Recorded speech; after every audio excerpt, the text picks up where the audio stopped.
Cậu ấy cứ tưởng mình là nữ chính trong tiểu thuyết. Để thu hút sự chú ý của tổng tài bá đạo, cậu ấy đập luôn chiếc máy bắc bên đường. Rồi còn bảo tớ rằng, tổng tài ơi, chắc chắn sẽ mê mẩn một bông hoa nhỏ nghèo khó nhưng mạnh mẽ như tớ. Rồi sẽ yêu tớ điên cuồng luôn. Thế là cậu ấy cố ý hẹn gặp chủ xe ở khách sạn. Cứ khăng khăng đòi lấy thân báo đáp. Ai ngờ chủ xe chẳng thèm yêu cậu ấy, mà còn đòi cậu ấy bồi thường một khoản sửa xe siêu to. Nghe vậy cậu ấy hoảng luôn, rồi để lại thông tin của tớ cho chủ xe. Kết quả là vợ chủ xe tưởng tớ là Tiểu Tam, xông đến nhà làm tớ bị thương nặng luôn. Mở mắt ra, tớ thấy mình quay lại lúc bạn cùng phòng, đang chuẩn bị đi đập chiếc máy bắc hôm đó. Tớ thấy Liễu Như Yên nhìn chiếc máy bắc ngoài đường, mắt sáng rực lên luôn. Trong tiểu thuyết toàn viết thế này mà. Chàng trai phong lưu trải qua bao sóng gió, cuối cùng quay về yêu nữ chính ngây thơ trong sáng. Thế nên tớ mà đập chiếc xe đó. Tổng tài có yêu tớ nói thế. Tớ nhận ra ngay mình sống lại rồi. Nghĩ đến chuyện đau lòng kiếp trước, tớ chẳng buồn khuyên cậu ấy nữa. Đúng rồi, tiểu thuyết chẳng phải viết nam chính gặp nữ chính là cần một cái cớ. Đây chính là cơ hội của cậu đó nha. Liễu Như Yên nghe xong phấn khích lắm. Đến cả cậu, một vài phụ nhỏ cũng hiểu, thì tớ càng yên tâm hơn nữa. Đợi tớ cưới tổng tài xong, chắc chắn sẽ mời cậu đến uống rượu mừng. Cái ly đó chắc cậu mua không nổi đâu. Lần này cậu được nhờ tớ mà sung sướng nha. Để giữ chút bí ẩn, cậu ấy quấn mình kín mít luôn. Nhưng tớ khuyên cậu ấy rằng, cậu đập xe mà che kín thế, tổng tài nhầm cậu thành người khác thì sao? Liễu Như Yên nghe xong hơi lưỡng lự. Ừ nhỉ, trong tiểu thuyết tình cảm cũng hay có liền mở điện thoại quay video luôn. Như Yên, có tớ ở đây hỗ trợ cậu. Tổng tài không thể nhầm cậu được đâu. Cứ yên tâm mà làm đi nha.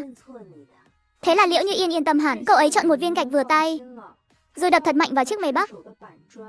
Đúng là xe sang có khác. Đập thế mà kính chỉ mẻ vài chỗ thôi. Tớ giả vờ lo lắng kêu lên. Như Yên ơi, thế này được rồi chứ? Lỡ chủ xe đòi cậu bồi thường thì sao? Cậu ấy nghe xong khinh khỉnh đáp. Nam chính đòi nữ chính bồi thường chỉ là cậu có hiểu gì đâu mà. Nói xong cậu ấy đập mạnh hơn nữa. Kết quả là chiếc xe xịn bị đập tan tành, nhìn như vừa lượn từ bãi phế liệu về. Lúc này Liễu Như Yên cũng mệt phờ. Cậu ấy chọn một góc đẹp, ngồi xuống đất khóc lóc. Như Yên không cố ý đâu mà. Hôm nay bị thầy cô mắng trên lớp, buồn quá nên mới thế này. Hu hu hu. Tớ sắp thành mèo ngốc mất rồi. Anh trai lái mê bắc ơi, chắc không giận Như Yên đâu nhỉ? Tớ nổi da gà đầy mình luôn, nhưng vẫn cố nhịn để quay hết lại. Về trường rồi, tớ lan truyền chuyện của Liễu Như Yên khắp các phòng. Liễu Như Yên bảo sắp gả vào hào môn rồi. Đúng đúng, cậu ấy đập một chiếc máy bắc bên đường, bảo thế này sẽ có cơ hội quen nam chính. Các cậu đừng nghi, lỡ cậu ấy là nữ chính thật thì sao? Vì chuyện này quá kỳ lạ, nó lan khắp trường ngay tức thì. Nhiều người chạy đến hỏi tớ, Liễu Như Yên có say xỉn không? Hay là đầu óc có vấn đề, rồi lỡ tay đập chiếc máy bắc? Nhưng tớ bảo họ rằng, sao mà thế được? Lúc đó Liễu Như Yên tỉnh táo lắm. Cậu ấy còn bảo, đợi gả vào hào môn sẽ mời mọi người uống rượu mừng. Nhớ kiếp trước thì. Liễu Như Yên nhờ vẻ ngoài ngây thơ, được khen ngợi khắp trường, mà đoạn đường đập xe lại hỏng camera, nên cậu ấy đổ hết tội cho tớ. Vậy nên kiếp này, tớ phải giúp Liễu Như Yên nổi tiếng một phen. Tớ cắt từ video một cảnh Liễu Như Yên đập xe, rồi đăng lên mạng xã hội. Như Yên bị mắng buồn quá, lỡ tay đập chiếc máy bắc. Cậu ấy bảo chủ xe thấy cậu ấy đáng thương, chắc không trách cậu ấy đâu. Thế thì chúc Như Yên với chủ xe 100 năm hạnh phúc nha. Có người bình luận bên dưới, 100 năm hạnh phúc gì nổi, lỡ chủ xe có vợ rồi, cậu ấy chẳng thành kẻ trên chân sao? Đúng là kỳ cục. Tránh tớ ra xa chút nha. Thấy bình luận ngày càng nhiều, tớ thầm thích lắm. Chỉ cần đủ người chú ý chuyện này, Liễu Như Yên chẳng thể đổ lỗi cho tớ nữa. Nhưng chẳng bao lâu sau, Liễu Như Yên cũng vào bình luận luôn. Tiểu Chu ơi, hôm đó cậu cũng đập xe cùng tớ mà, sao chỉ kể chuyện của tớ thôi? Tớ giật mình luôn. Chẳng lẽ Liễu Như Yên thấy chuyện to rồi, muốn kéo tớ xuống cùng sao? Đúng lúc ấy Liễu Như Yên về phòng, cậu ấy chạy tới ôm tay tớ. Tiểu Chu, giờ tớ mới để ý. Cậu toàn kể chuyện tớ đập xe. Sao chẳng nhắc gì đến cậu vậy? Tớ có gì mà kể chứ? Hôm đó rõ ràng cả hai cùng đập xe mà. Tớ vội phản bác, Như Yên. Cậu nhớ nhầm rồi, đập xe chỉ có mình cậu thôi. Tớ chỉ quay video cho cậu thôi mà. Làm sao rảnh tay giúp cậu đập xe được? Liễu Như Yên nghe xong tủi thân lắm. Tiểu Chu, hai đứa mình là bạn thân. Dĩ nhiên là cùng đập xe rồi chứ. Với lại tổng tài thường có bạn bác sĩ. Tớ định nhường anh bác sĩ đó cho cậu. Cậu phải cảm ơn tớ nhiều nha. Tớ chẳng muốn đôi co với cậu ấy. Định lấy điện thoại để làm rõ. Nhưng Liễu Như Yên đẩy tớ một cái, làm tớ va vào giá sắt luôn. Điện thoại rơi xuống đất. Màn hình vỡ tan như mạng nhện.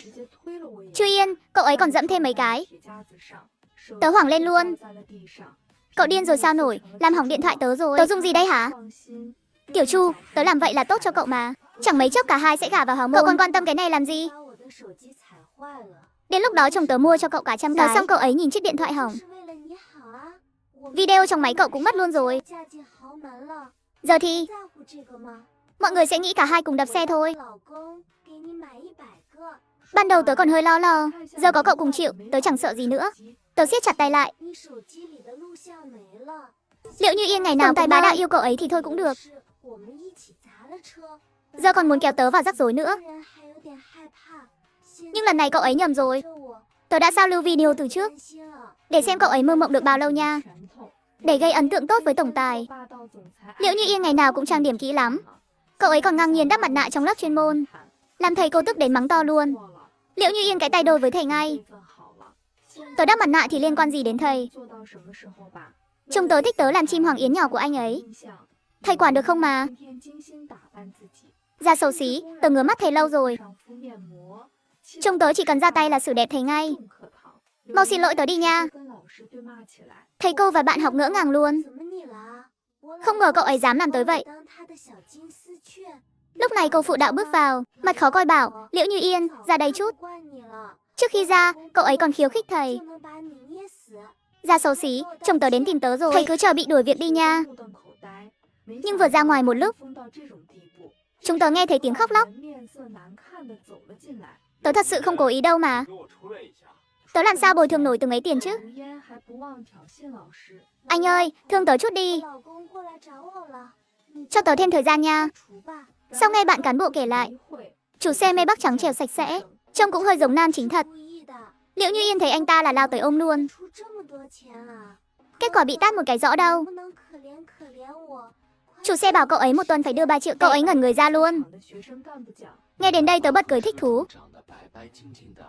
Hóa ra chủ xe chẳng phải tổng tài gì cả, chỉ là anh chàng được bà giàu bao nuôi thôi. Chiếc Maybach cũng của bà ấy luôn. Giờ xe hỏng, anh ta chẳng biết ăn nói sao với bà. Không xé xác Liễu Như Yên là may rồi, sao mà yêu cậu ấy được chứ? Lúc này cô phụ đạo quay lại, nhìn tớ với ánh mắt phức tạp.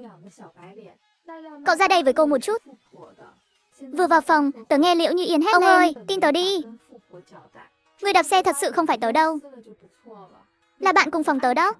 Cậu ấy muốn bám víu người giàu, nên mới đập chiếc xe đó. Tớ còn khuyên cậu ấy rồi, yêu nhau phải thật lòng với nhau. Sao lại dùng cách kỳ cục thế chứ? Nhưng cậu ấy không chịu nghe. Nói xong cậu ấy làm bộ thẹn thùng. Xin ông đừng làm khó bạn tớ. Tớ sẵn sàng chịu thay cậu ấy. Tớ ngỡ ngàng luôn. Không ngờ Liễu Như Yên vài câu ngắn ngủi đã biến mình thành bông hoa nhỏ đáng thương. Nhưng chủ xe chẳng thèm quan tâm mấy chuyện đó. Tôi kệ ai đập xe hết. Đưa tiền bồi thường đây. Tôi chỉ cần tiền thôi. Liễu Như Yên vội khuyên tớ. Tiểu Chu, cậu nhận đi nha. Giờ xin lỗi vẫn còn kịp đó. Yên tâm, đợi tớ cưới tổng tài xong, tớ sẽ kéo cậu ra khỏi rắc rối. Tớ bực quá, đẩy cậu ấy ngã luôn. Cậu bị gì vậy hả? Tớ không đập xe, xin lỗi cái gì? Liễu Như Yên lập tức làm bộ tủi thân. Xin lỗi ông, tớ chẳng làm gì được. Khuyên bạn cùng phòng là lỗi của tớ. Cô phụ đạo vội đỡ cậu ấy dậy, rồi trách tớ rằng làm sai thì tự nhận đi, đừng đổ hết lên đầu bạn học. Cậu không biết nghĩ cho người khác sao? Tớ tức đến bật cười luôn. Thế thì báo cảnh sát đi vậy. Chuyện trong trường giải quyết được thì đừng báo. Tớ thấy cậu còn chút tự trọng thì... Xin lỗi bạn học và chủ xe đi, đừng làm chuyện phiền mọi người nữa. Liễu Như Yên nghe xong đắc ý lắm. Vì bằng chứng duy nhất cậu ấy đập xe đã ở trong điện thoại tớ. Mà điện thoại thì bị cậu ấy dẫm hỏng rồi. Nhưng tớ vẫn gọi cảnh sát ngay. Tớ có vu oan cậu ấy hay không? Cảnh sát đến sẽ rõ ngay thôi. Đợi cảnh sát xem video xong, để xem các người còn đắc ý nổi không. Vì bằng chứng duy nhất chứng minh cậu ấy đập xe đã ở trong điện thoại của tớ. Mà điện thoại tớ thì bị cậu ấy dẫm hỏng mất rồi. Nhưng tớ vẫn gọi cảnh sát ngay tức thì. Tớ có vu oan cho cậu ấy hay không? Cảnh sát đến sẽ tự phân xử thôi. Đợi cảnh sát xem video xong, để xem các cậu còn đắc ý được bao lâu nha.